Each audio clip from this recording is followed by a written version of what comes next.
We can move on. So next talk will be on the global perspective on HAB's environmental drivers and impacts. It will be delivered by Dr. Eliza Verdalet. Dr. Eliza, she's a marine biology researcher at the Institute of Marine Sciences in Barcelona, Spain.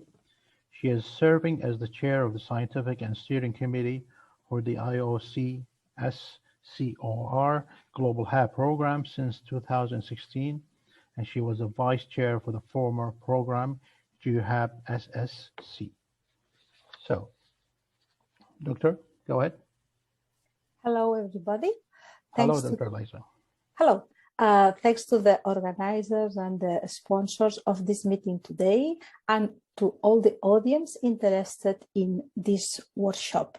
What I am going to do now is just to give a little taste of harmful algal bloom, so talk about the stars of this act today. So next slide, please.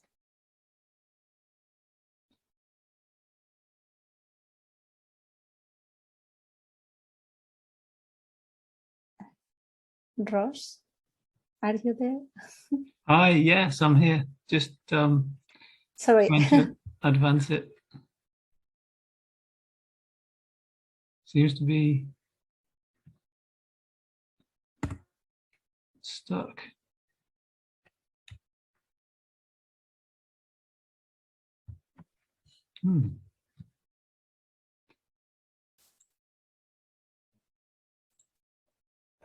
Perfect. Okay. Okay. Yeah. It's perfect. Yes, thank you.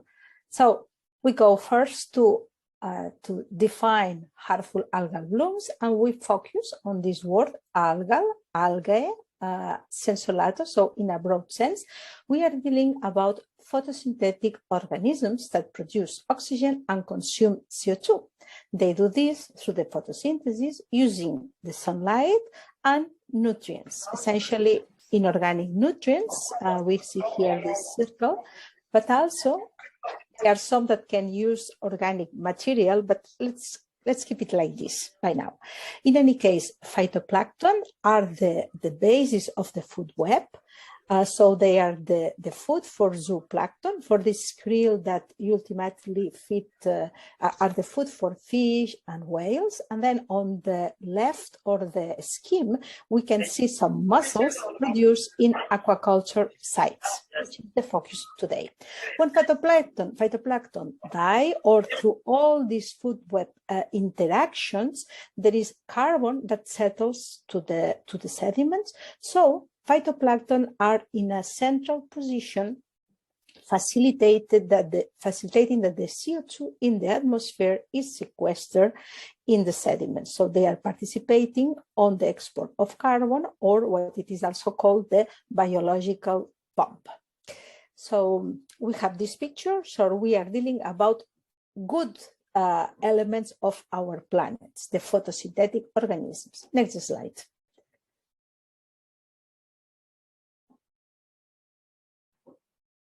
Okay, in this slide, we have an image of the variety of organisms that we include in the term algae. We go from cyanobacteria, very tiny organisms, but that can also make chains like the bee here, or to macroalgae, which we have in the second column in the bottom, we have the sargassum. So we have a broad spectrum of organisms that are the photosynthetic ones. Among them, among the thousands of them, a few cause some problems to humans. In the image on the left, you can see a sample, a natural plankton sample with this variety of organisms mixed together that we are usually trying to identify. Next slide. Okay, and here we are moving to the word harmful, so trying to say why those algae that are benefit for the planet are harmful. Well, this is the definition, because they impact somehow human health and well-being. Let's take the example of the mussels in the aquaculture facility. In this case, it is close to my house, well, 200 kilometers south is the Ebro Delta, an aquaculture site. And when dinophysis, a dinoflagellate that produces a particular toxin that when consumed by humans, so I mix it up. Dinophysis produces a toxin. When dinophysis is accumulated by these filtration organisms, such as the muscle bioaccumulates the toxin. So when we eat it, we can get sick, have a diarrhetic shellfish poisoning. In order to prevent this, the shellfish harvesting is closed, it's banned, so it results in economic losses. We have a human health threat and an economic well-being loss. Next to it, we have another example, another organism, Gambier discus. In this case, it grows attached to macroalgae or coral, and then it is consumed by herbivores. We move now the image of the scheme above, and we can see illustrated those lines of transferring of toxins produced by macroalgae through the shellfish directly to humans or through a more or less long food web. Okay, next slide. In this next slide, we can see examples of proliferations of photosynthetic organisms that ultimately cause the harm to humans. On the left corner and on the top, we start by these dinophysis in the rafts. In this case, the water was transparent, not changing color, because this is a species that produce high concentration of toxins, or that they accumulate in particular thin layers of the column. So in general, we don't see a change of color due to the presence of dinophysis, but the organism is there and the toxin is there. In the next image, we see, in this case, is a freshwater pond with a proliferation of a cyanobacteria that, well, it is obvious that we won't drink this water and we won't swim in this water. Below, we have a bloom of Carenia. It is a high concentrations of Carenia in a very big area. So in this case, we have a big proliferation of an organism that can cause respiratory irritation in humans and also fish kills and other problems in the ecosystem. And below, we have the Noctiluca with the bloom next to it in turning red this ecosystem in this case. So we have increase in biomass of particular organisms that change the color of the water. Another example, in the second column, we have water red. In this case, is the presence of an organism, Osteopsis, that in fact was growing attached to the benthos. And we see the image below with the two cells there. In this case, respiratory problems and also a risk of food intoxication as well. Then in the bottom, we have foam. Some algae produce foam. This foam will alter the diffusion of the gases from atmosphere to the water, but also result in some chemical and microbial disruption in the food webs. And of course, not very nice to be swimming in this water.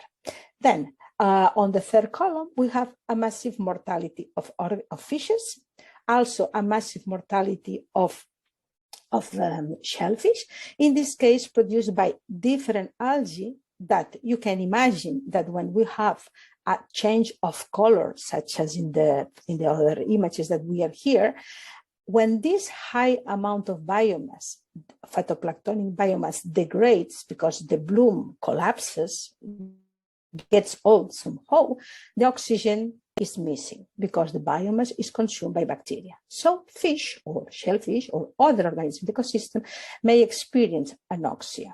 This is one of the reasons why high biomass blooms cause massive mortalities in fish or shellfish. But also some algae produce toxin. We can go back to the former image. This is something that here, thank you. But they are specific microalgae that produce ichthyotoxins, specifically killing fish.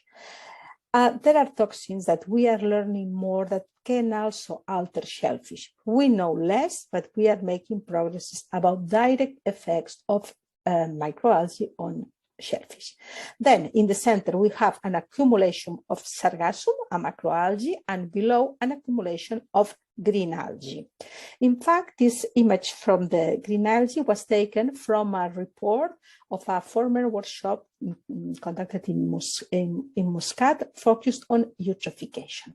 And then in the corner, in the bottom, we have a bloom that in this case was affecting a desalination plant in Kuwait.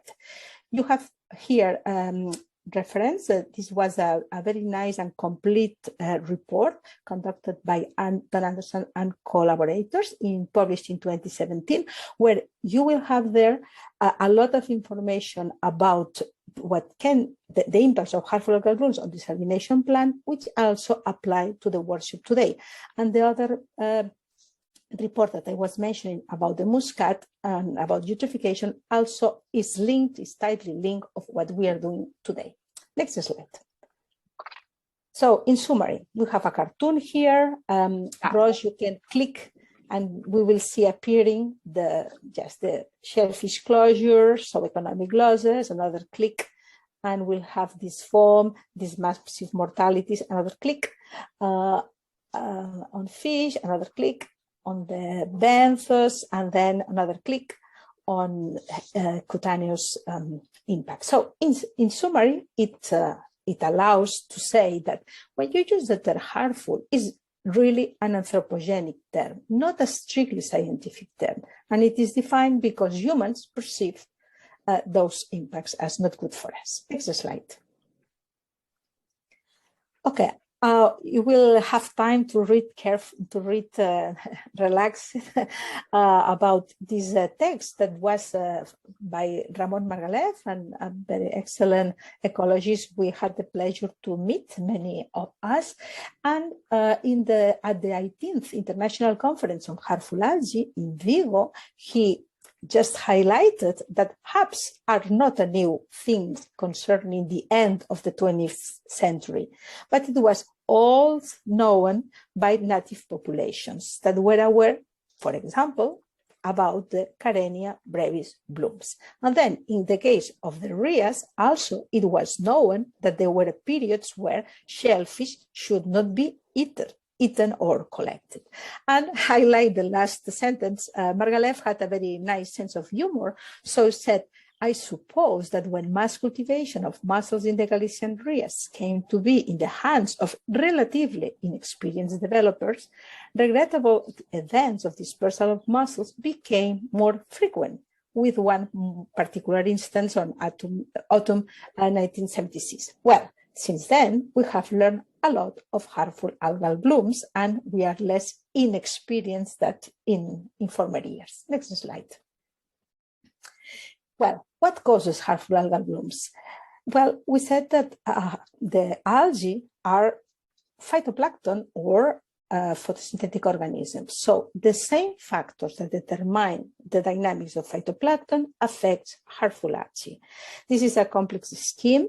We have two axes. The vertical axis is the time, and the horizontal axis is the space. In the center, if you click now, Ross, exactly. So we are dealing now blooms, a particular time and spatial scale. But the important thing here of this image is whatever we see as a bloom is an integration of processes that occur at a smaller scale. You make a click now. Exactly, at a smaller scale and also a bigger scale. We'll make a little, we go back again. Okay, so what happens is that for a bloom to occur, the cell has to have light, nutrients availability, water stability, a particular reproduction capacity, a particular competition capacity, and to experience few losses, so not being predated or parasite. The integration of different processes, physical, chemical, biological, ecological, at different scales, is the complexity of that we are addressing. We're trying to understand why HABs occur. Next slide. Among all those processes, Margalef pointed out to two forcings. the motion of the water and the availability of nutrients. And in this scheme, we can see in the two extremes, diatoms and dinoflagellates. Well, diatoms thrive when there is mixture of water, some degree of turbulence, and nutrients. Then there is a succession of organisms down along the diagonal until dinoflagellates. That, because they swim, they can go to layers with more nutrients and then go up to the light, etc. Then make a click. Exactly. When in a particular situation of not much turbulence but high nutrients, we can have a harmful algal bloom, as in the image. And it's interesting how Margalef referred to it. Said it's a particular situation within the phytoplankton succession, and he adds a sort of illness not completely ironed by evolution.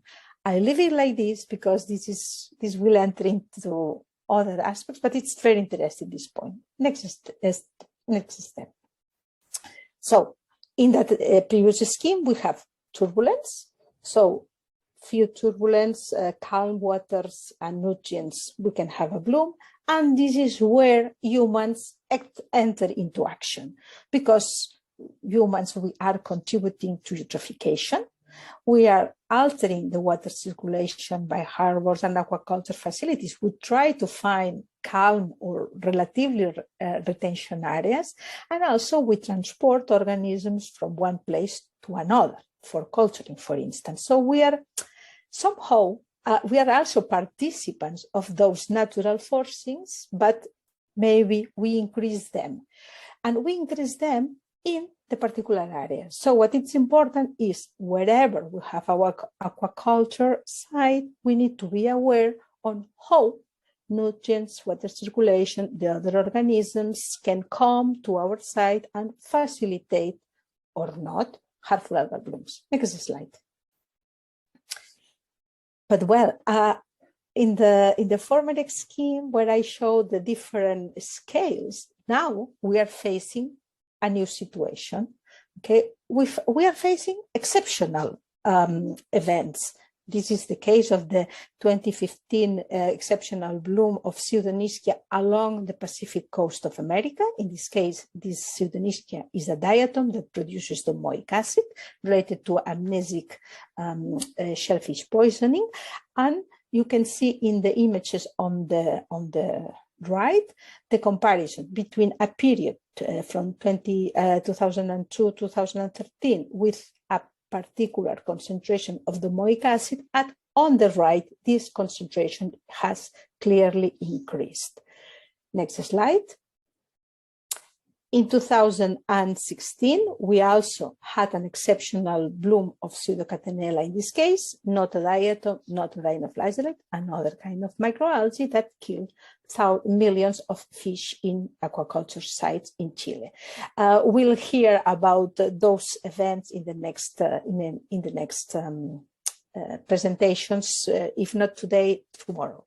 The thing is that we are, next slide, we are facing also the situation of the climate change or the processes that occurs at wide time scales that we don't control anyway. So what should we do to prevent the occurrence of HABs? Well, we need to do multidisciplinary research, fundamental research, integrating the understanding of the links between nutrients, the physiology of HABs, the phytoplankton, the physical dynamics. So we need this knowledge about the organisms causing HABs.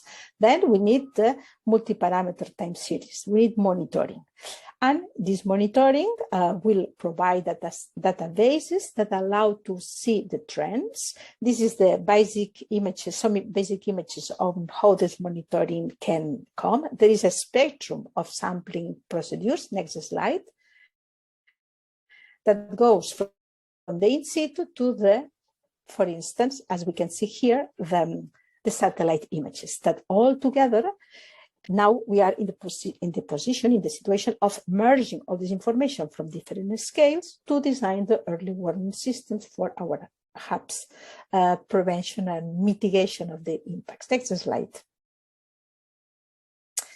And well, now focusing on aquaculture, well, we are in the decade on the United Nations decade with sustainable goals, such as the goals related to the life under the sea, the sustainable goal number 14, that says conserve and sustainable use the oceans, sea and marine resources for sustainable development. And this is why we are here. In the end, we want to have these systems for early warning systems, but the ultimate goal is also to have a sustainable aquaculture.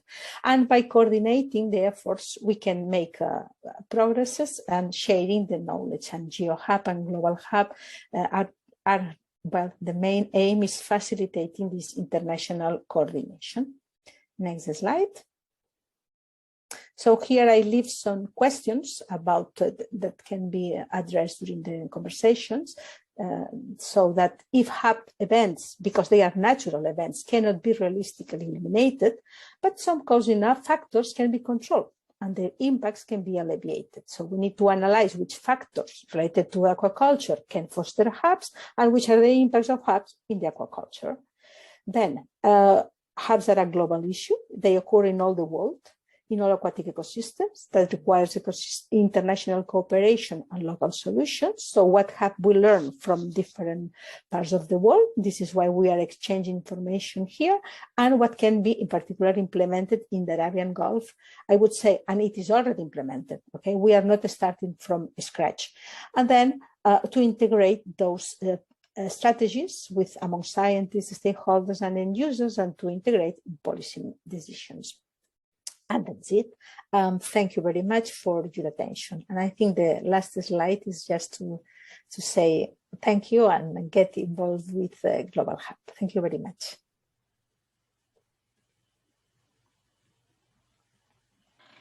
Thank you, Dr. Eliza, for a very informative and pictorial talk. It's a very enriching experience. Thank you very much. Now we have a 5 minutes Q&A session. If anybody have questions to Dr. Eliza, you can send them through the chat box, and she's willing to answer those questions.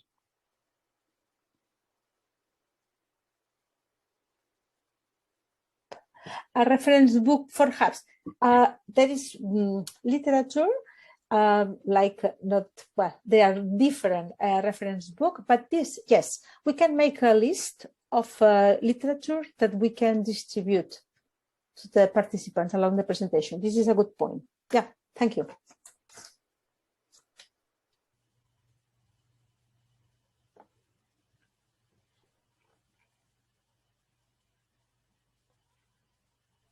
Welcome, Fatma.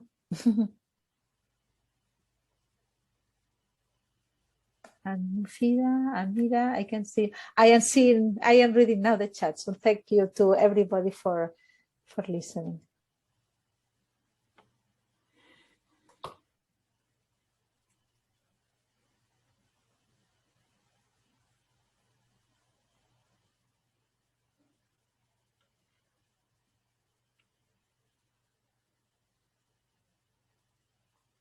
So we're going to wait a little bit. Okay, there's a question and there's a lag of communication. How can we protect shellfish farm during bloom? Is there an alternative solution? Well, this is a big challenge. This is a big challenge. There are strategies conducted in some places that, if possible, shellfish are moved, taken out from one place to another one not affected by the blooms.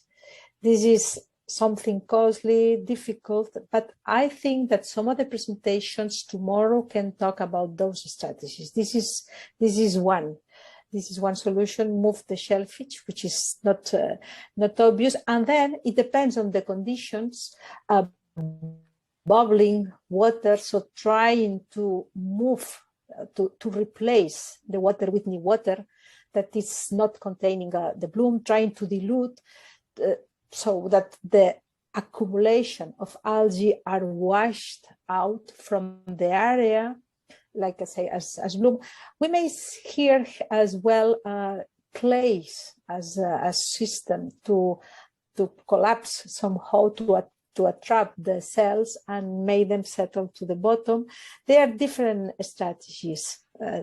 Nothing is perfect in this world, but I think we are going to hear about this in the next communications, if not today.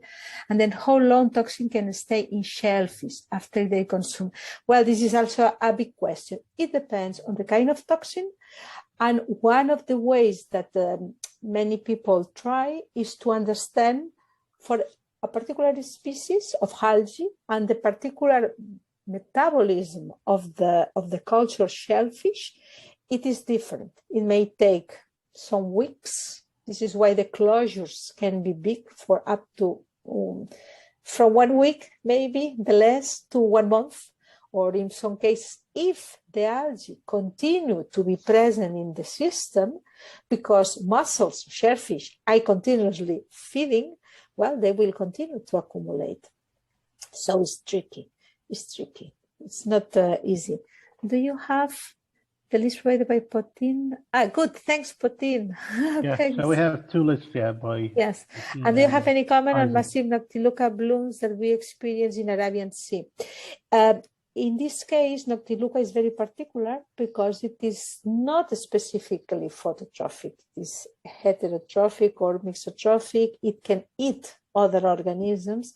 And well, it's another way that it feeds and it grows and it reproduces. So in this case, I think the water stability is a key element in that area, along with the nutrients, the food availability. And I think other presenters, maybe Patricia Gliber will talk about this, or other presenters. Yes, we'll share information about Noctiluca too. Sure. I think we can wrap up the questions now. We have one more question, but if you can answer quickly, because we have 1 minute. And we have Is it possible to grow algae bloom sample? Yes, it is possible. And there are standard methods, standard culture medium. So this will be included in the information about harmful algal blooms. Yes. And with these cultures, we learn about the harmful algae. So we're going to wrap up the question session now. Thank you, Dr. Eliza, for a very informative session. Okay. Now we're going to, thank you. Now we're going to continue with the first day of the workshop. Our next 6 speakers will talk under the umbrella of the regional HAB events and impacts on fisheries aquaculture in the regional organization for the protection of marine environment. That's the Romy Sea area. So our first speaker, Dr. Yusuf Al-Usairi, our colleague, he will speak about Sea of Kuwait environmental mechanisms associated with the algal blooms in the Arabian Gulf. Dr. Yusuf's expertise lies in the field of hydro-environmental numerical modeling. He has done a massive work focusing on hydrodynamic processes in the Arabian Gulf and Kuwait Bay. His research has revealed the key transport elements and mixing features of the Arabian Gulf, and he's willing to share his research experience now with us. So Dr. Yusuf, you have 20 minutes, then a 5 minutes question and session. Go ahead, Dr. Yusuf. Thank you, Dr. Qusay. Thanks for the brief introduction, and I would like to thank all the organizers for this event. It's my greatest pleasure to be involved in this event. I will start where you ended. I'm not a biologist. I work with models and mostly on the physical part, but then during my work and with my colleagues previously, we started looking into water quality and the issue related to water quality and how this is linked to dynamic processes within the Gulf region. And special focus was given to Kuwait Bay, where most of our research is focused on. So I'd like to share this today with you, and I hope you find it interesting. I'm not sure if I can control this. Okay, so is it me controlling or someone else? But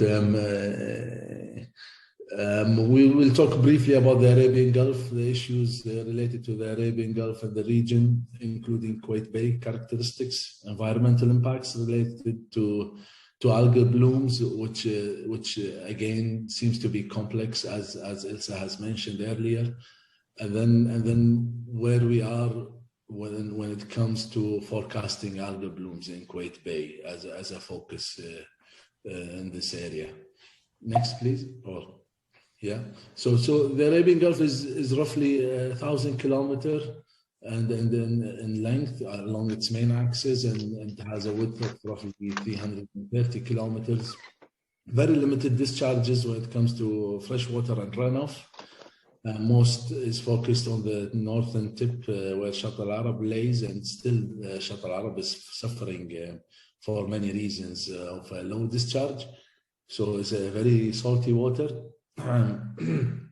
The deeper part of the basin is on the west along the Iranian coast, and then it gets shallower as you go to the the deeper part is on the east, and then it gets shallower as you go to the west to the Arabian countries laying on the west side of the basin. So the horizontal scales is extremely larger than the vertical. And the vertical, you get a few tens of meters, 50 or 60 meters in average. And then the scales and the horizontal are in an order of kilometers. So the processes and transport is mostly in the horizontal axes. So it is restricted by the Strait of Hormuz.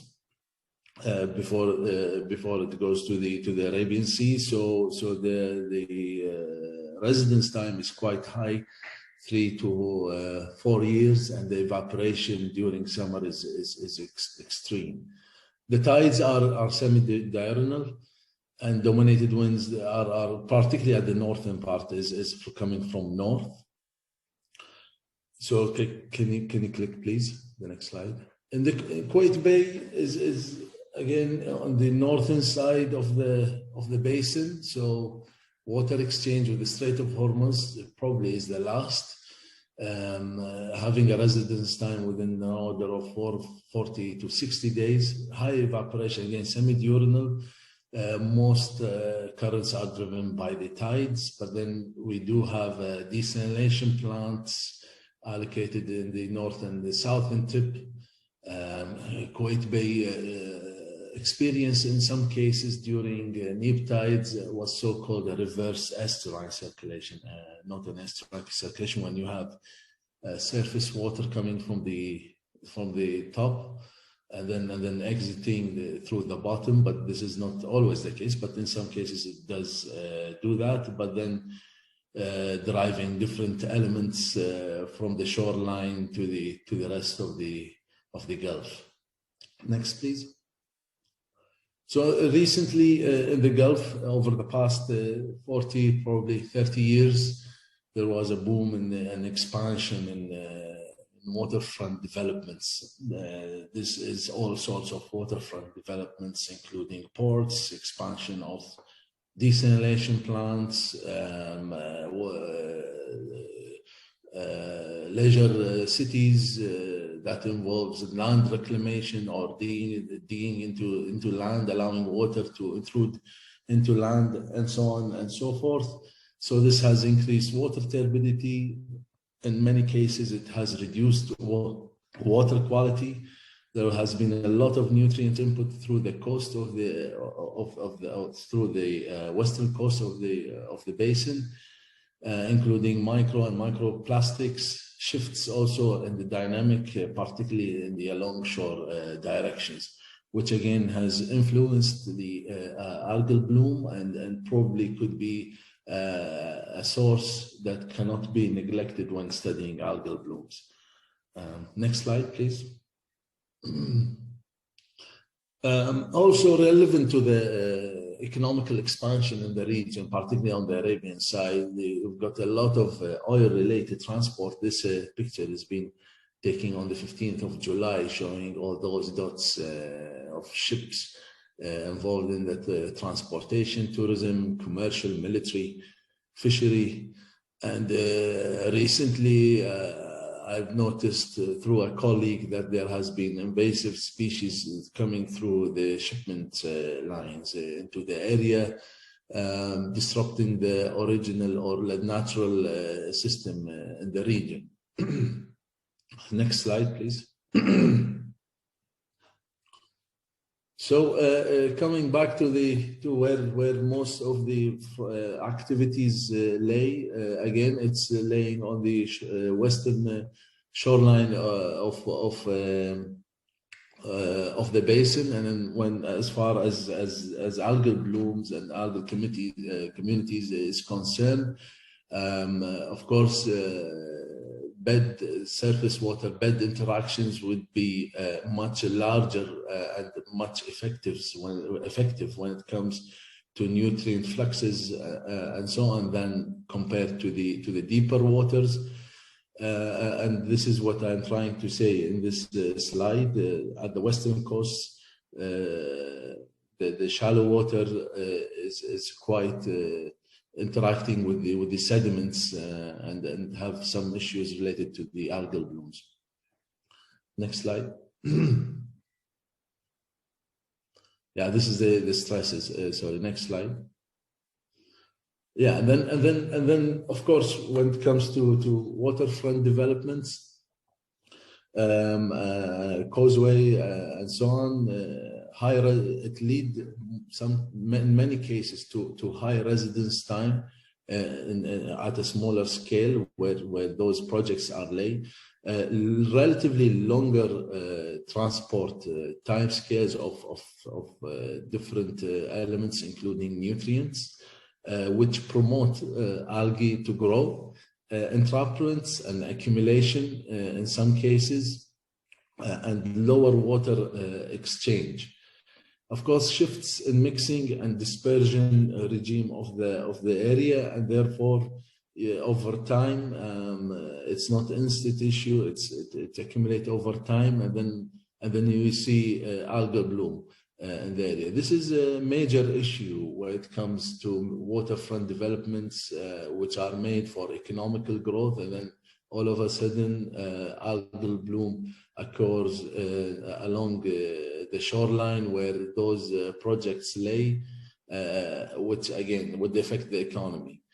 So this has been experienced in Kuwait Bay, at least I've seen it, and elsewhere within the Gulf region.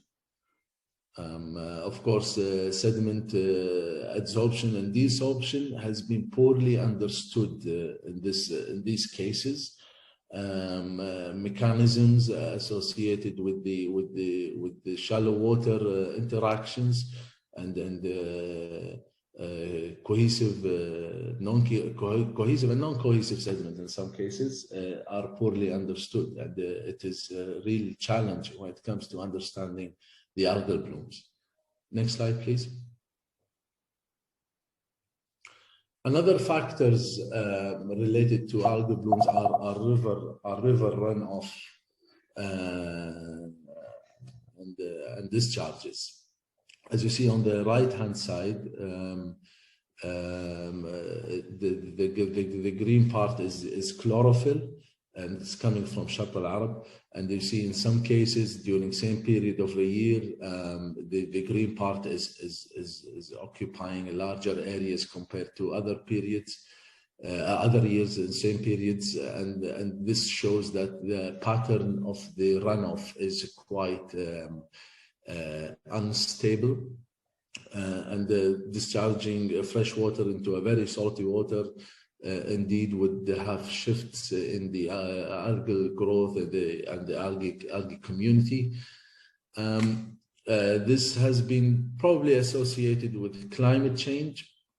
Not really sure, but we have experienced an extreme rain events over the past years, rarely recorded in this region.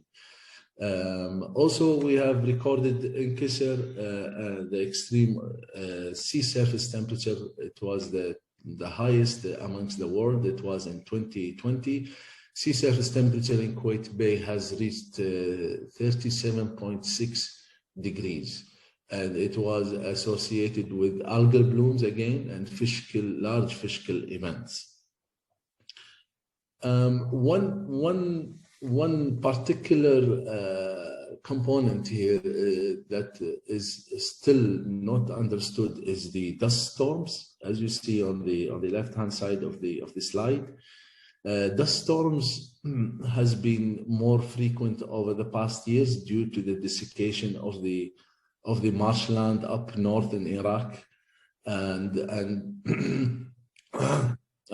reduction and high temperature, which promotes sediment. Sediment particles to be suspended even with a very low wind action. Of course, the sediments are mostly coming from Iraq and in the marshland, and where they are rich also in nutrients and other probably elements, metals, and so on. And this mostly land onto water, onto surface water, which is a perfect trap for those sediments. Again, within the dynamic of the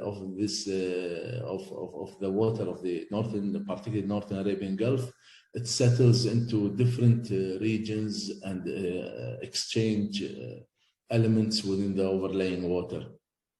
This factor has never been studied, and we are really looking forward to assess this component, but still this is an unplanned and future plans.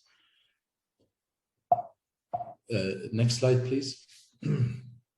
Those factors that I have mentioned collectively, probably, I'm not sure to tell the truth, again, I'm not a biologist, may have resulted to algal blooms. Now, we have recorded many algal blooms over the past year. They have some sort of annual signatures, if you like, but then they are more frequent. To distinguish those algal blooms is quite challenging and very difficult. To pinpoint which factor is playing the major role, at least. It is there.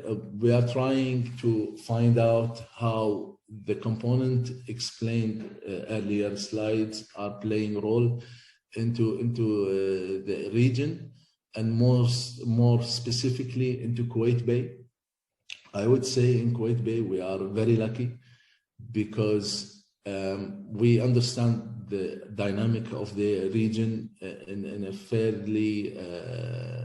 level, but then the algae is quite complex to understand. We are lucky again because we know where it is initiated. We know where it occurs every time. So this is what I will pinpoint in the next few slides. So one of the things that we are lucky with is that we have access to field instruments. Field instruments are very essential to understand the hydrodynamic processes, how the water circulate, what are the residence time, how it mixes with the boundary water, and so on and so forth. But they are not like biological component. Biology would require a laboratory, and it's more tedious than deploying a sensor like the acoustic Doppler current profiler or sensors measuring chlorophyll and dissolved oxygen. This is as far as it can go in our region. But then we cannot deploy sensors measuring nutrients and so on. And if they were available, they are not available. But if they were available, they won't be as accurate as the laboratory-based analysis. So with the measurements, it helps us to set up different models. Can you go to the next slide, please?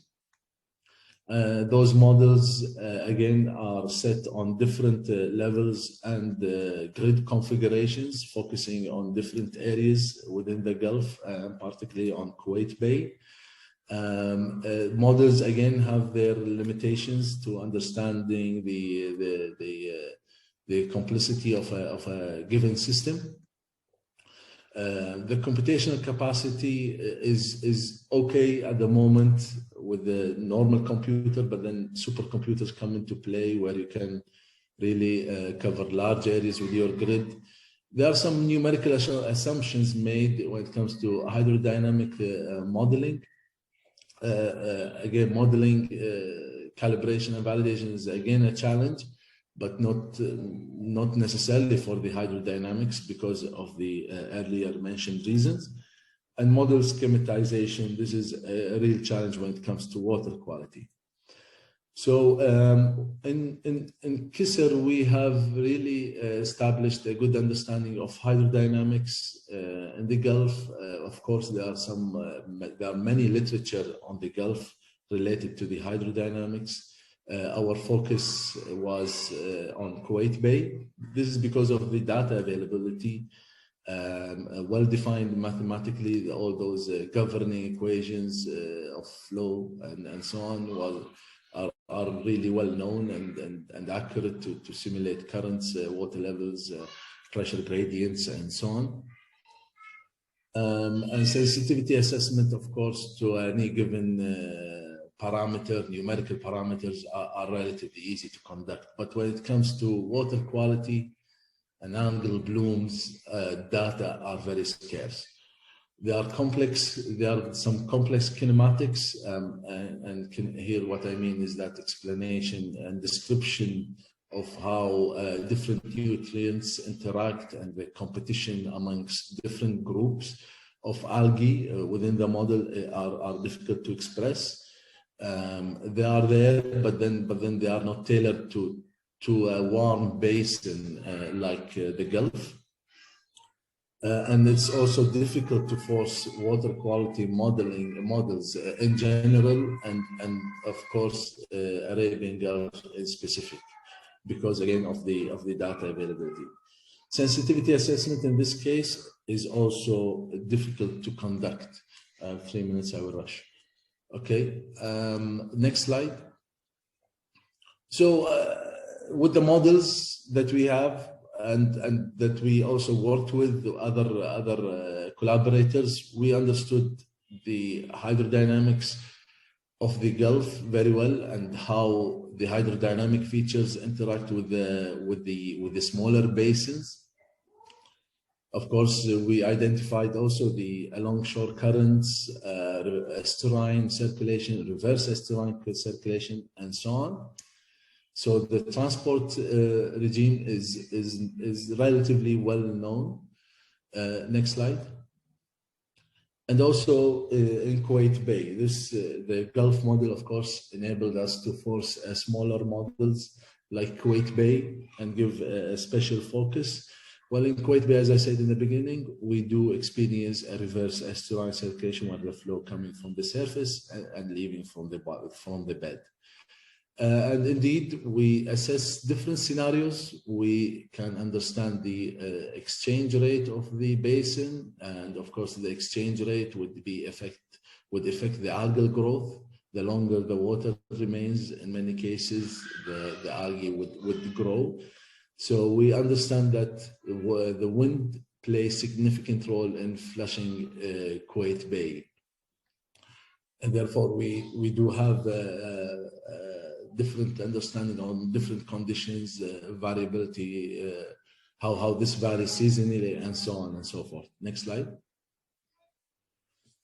So we pinpoint through this exercise, the hydrodynamic has give us the general idea where are the low dynamic zones are allocated or are located within the bay. We understood that those happen in a specific dynamic conditions, including winds. And this gives us quite a good step towards understanding how the algal blooms are formulated within the bay. Next slide.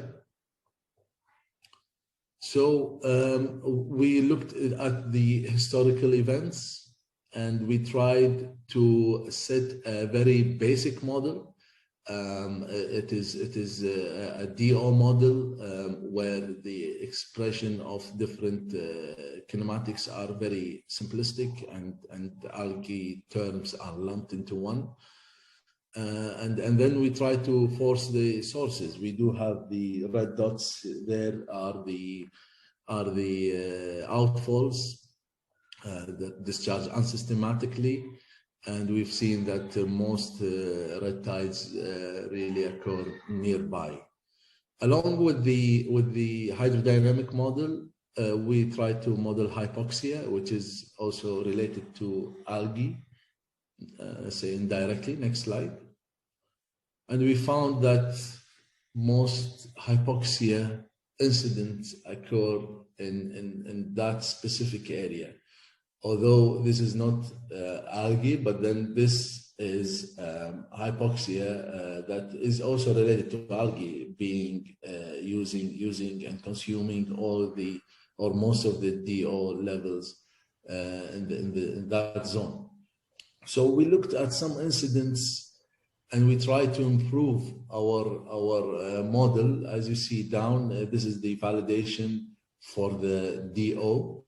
And we see that the model behavior is quite the opposite in some incidents, where we expect the model to have a lower DO, but then it is higher. And this is come into play because of the complexity involved when it comes to understanding algae and how they behave in a given system. But then we have a bit of understanding in that zone. Next slide, please. Excuse me, Dr. Yusuf. Yeah. Give you extra 2 minutes, so if you can wrap up, so we can have a. I have 2 minutes. Yeah, sure. In 2 minutes, I'll finish. We realized that the sediment plays significant role in that specific area. We realized that our model does not express this accurately. So during warm season in summer and the calm conditions, low winds and neap conditions, the sediment seems to provide extra nutrient to the overlaying water, and therefore algal blooms occur. This is in this model. This was poorly expressed and requires further development. Next slide. So in forecasting system, I think we are almost there for, let's say, a basic forecasting system. Since at the beginning, I said we are lucky because we know where this is happening, and we also know to some extent what is missing in the model. So I think forecasting system is within the Gulf region is difficult, and it won't have the same configuration that applies for all the Gulf or any specific area in the Gulf, because identifying the key components, parameters, kinematics, and processes is essential for setting up such system. Next slide. So these are just a quick point that I mentioned earlier.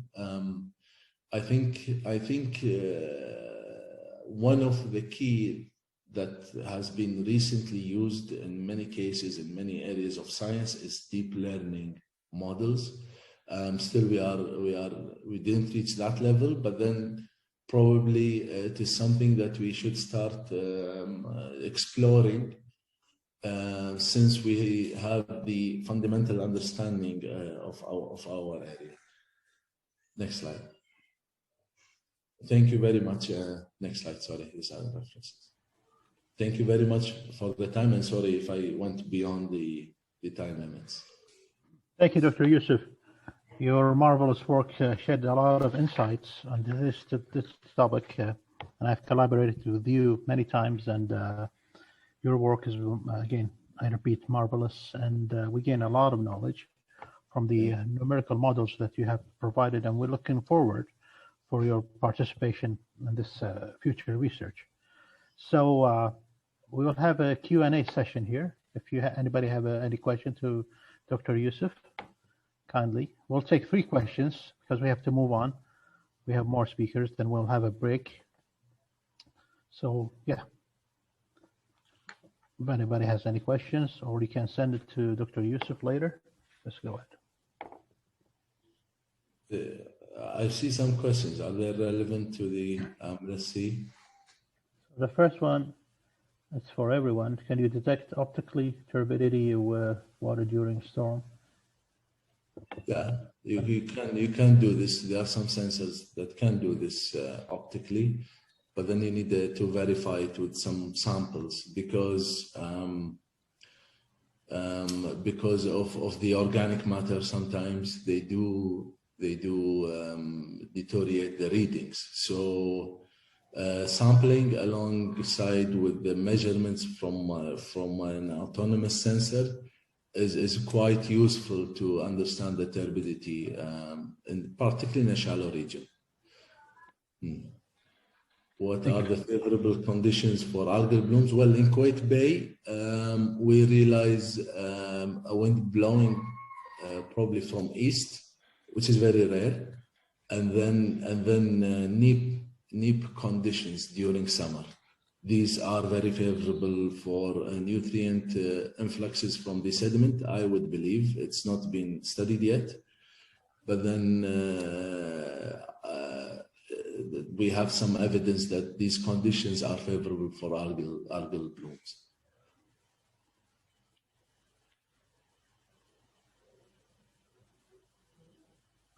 I don't understand this. What are the species? Probably Dr. Qusay, you would know better than me.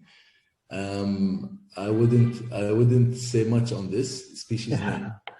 Yeah, we'll leave that one to the biologists. Yeah, we can answer those later to you. But we'll stick to the Dr. Yusuf's topic now. I can answer there's a common Caridia species that is most common in Kuwait, causing the algal bloom, especially the neurotoxin species. The other one is a Polycricoides, another common species, a HAB species, causing the algal blooms here, especially the red tide. Yeah. So, any more questions to Dr. Yusuf? Is there any difference between water reject from desalination plants in Kuwait? Is there a difference between water reject from the desalination? You mean the difference between the intake and the outfall? Yes, there is a difference. But my personal focus is on the salinity levels, which is probably in an order of 2 to 4 ppt. That's the difference between the intake and the outfall, if I understood the question correctly. Sure. Thank you, Dr. Yusuf. We'll wait for more questions, if there's any.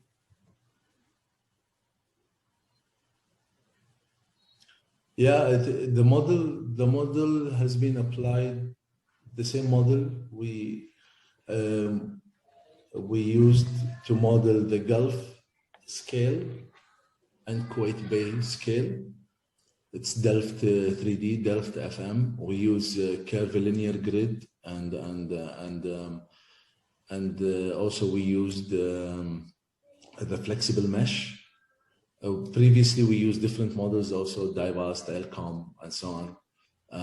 We learned a lot from these models. Of course, each model have its pros and cons, etc. But yeah, they can be applied to the whole Gulf. Sure. Does every algae bloom can cause biotoxins? How long toxin can stay in the shellfish? Now, in the first part of the question is general. There is harmful algal blooms and there is unharmful algal blooms. Some are neurotoxin, can cause fish lethality, fish death because of the toxins present in those algae. The others are harmful. There's a cocktail of algal species. I believe Dr. Ross can answer the second part of the question, which can be forwarded to him later, Mr. Narish. Dr. Yusuf, there's a question for you.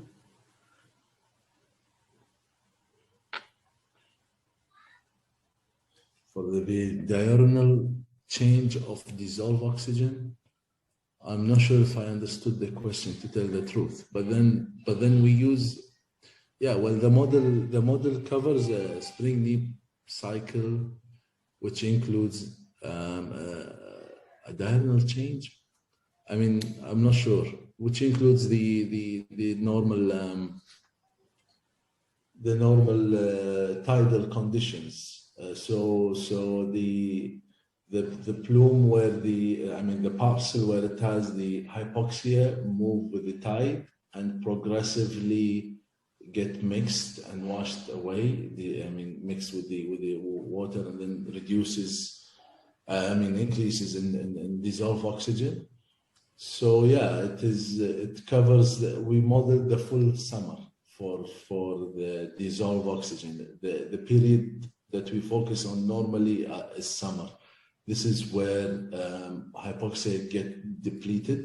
Oxygen get depleted, and we model this in 3 dimensions. So we can see the depleted zone at the lower layers of the model being captured, and this has shown how it's mixed and then increase the oxygen as it goes. Yeah.